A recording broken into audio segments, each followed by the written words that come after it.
Hi, welcome to Gamba tutorial number 17. This is an opportunistic Gamba tutorial because I've lost my top string. So I thought I'd make a video on how to quickly and easily replace a broken string. It's a very straightforward process, needn't be scary.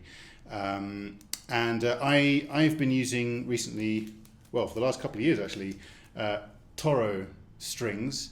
They're well priced, they last a good long time, and they sound really good in my opinion. I have a 71 centimeter stop length, and I'm using a relatively heavy string. This is a 0.76 varnished string. So we're going to do the process. I've already taken off the old string. First thing, obviously, take it out of the package.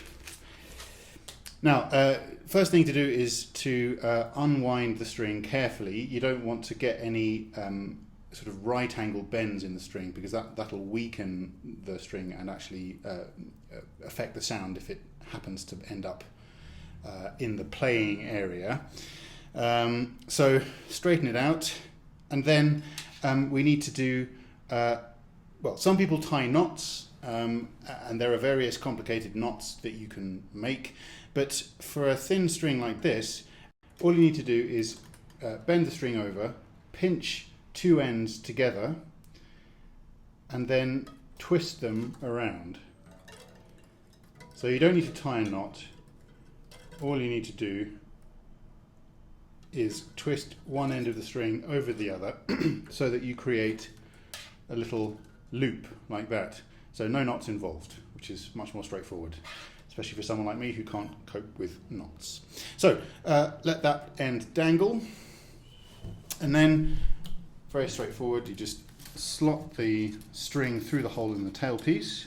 It can help to just put a little 90-degree bend in the string like that, so that you can get the find the hole with the tip of the string.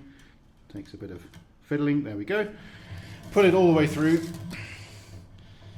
and then feed the loose end through the loop. Oops. Fiddly, but fairly straightforward. Feed through. Now this is the important bit. You've got to pull the string through without letting any of these loops pinch, because you don't want to get a pinched piece of string above the bridge in the place where you're going to play, because that will affect the sound, and it'll also weaken the string. So we just let it very loosely flop through, and just helping it not to pinch off if you possibly can. Then pull that tight. Next step is to feed the other end of the string through the peg hole. So I'm going to try and do this the wrong way around so you can see what I'm doing, which may actually prove to be impossible. So all you need to do is feed it through the hole. I like to push the string quite a way through, just like that, and then I can pull it through. That just stops the string being pulled out by the tension of the winding. Then the best idea is to wind it once on the outside of the string, so further away from the peg box, and then once towards the inside edge of the peg box. And again, that pinches the loose bit of string to provide extra tension. You then want to try and wind it, pull the peg out a little bit and wind it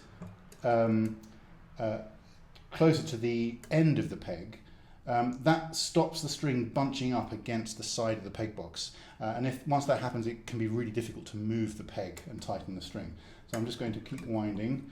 And when I get, we're sort of there already, as the string starts to tighten, I push the peg further in and start winding the string against the peg box.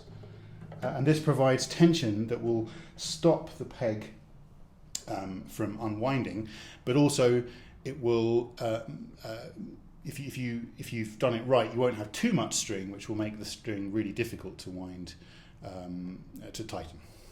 So I'm just going to start tightening it, and then still really flat, so we've got a lot of tightening to go, so just wind it up, don't be too afraid. As you go, you can pull the string just to help it stretch out, and sometimes it's a good idea to just gently lift this part on the part of the string that's on the bridge, so that it doesn't get caught and start pulling the bridge over. You're not going to pull the bridge over, don't worry about that, but it just releases some of the tension.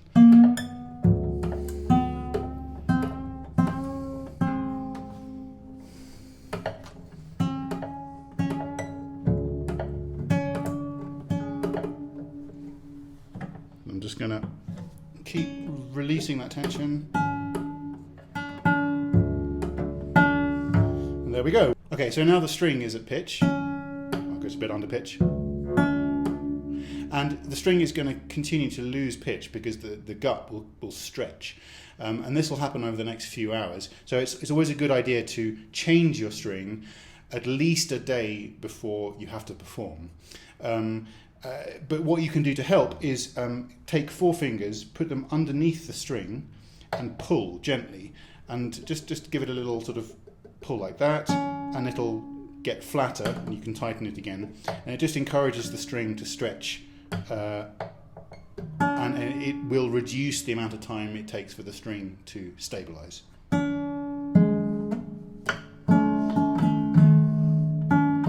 So once it's at pitch, I've just changed my top string, not my D string, not my A string. And if you've changed only the top string, then the chances are you will find that the frets across the strings are no longer even. So if I pluck, it's no longer in tune. And that's because as a string ages and stretches and wears, the positioning, the pitches of the frets relative to the string also change. So you'll find that the frets on your new top string will be in the wrong places, even though they're in the right places on the older lower string. And the solution to this, unfortunately, is either to split all the frets on the D, which is not really very practical, or to change both strings at the same time. So I'd strongly recommend that, especially if you're going to be performing or even rehearsing with other people, the best approach is to, once the top string goes, replace both the D and the A. You can get away with not replacing the E to a certain extent, but again, if you're going to be performing in a concert or doing a recording, I'd suggest replacing all of the top 3 strings. It gets a little bit expensive, but I think it's worth it in the end. And that's it. You'll need to spend a bit of time encouraging the string back up to pitch, because it will lose pitch. But within a day, it should be absolutely fine.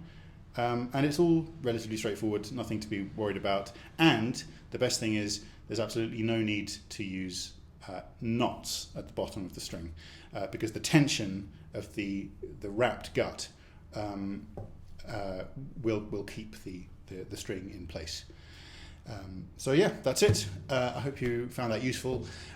Please consider liking and subscribing if you're watching this on YouTube. And if you like to commission a new tutorial, or you're interested in my Music -1 videos, you can visit my website, samstadlen.co.uk, for more information. And I'll see you in the next video.